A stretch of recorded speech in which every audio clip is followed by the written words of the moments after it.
গাজীপুরের শ্রীপুরে অস্ত্র ও ৬ সহযোগীসহ সৌদি প্রবাসী বিএনপি নেতা এনামুল হক মোল্লাকে আটক করেছে যৌথ বাহিনী। বৃহস্পতিবার রাত ২:৩০ থেকে সকাল ৫:৩০ পর্যন্ত গাজীপুরের শ্রীপুর উপজেলার বর্মি ইউনিয়নের বরকুল গ্রামের এনামুলের বাড়িতে অভিযান চালিয়ে তাদের আটক করা হয়। পরে যৌথ বাহিনী আটককৃতদের পুলিশের কাছে সোপর্দ করলে পুলিশ তাদের গ্রেপ্তার দেখায়।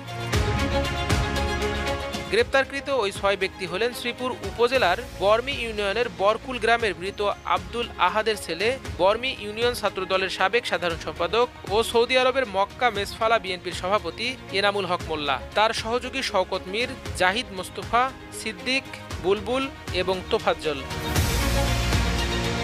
স্থানীয়রা জানান, এনামুল হক মোল্লা বর্মিতে ত্রাসের রাজত্ব চালিয়েছিল। তার নামে একাধিক মামলা থাকায় নাম পরিবর্তন করে আবদুল্লাহ আল মামুন নামে ২০১৭ সালে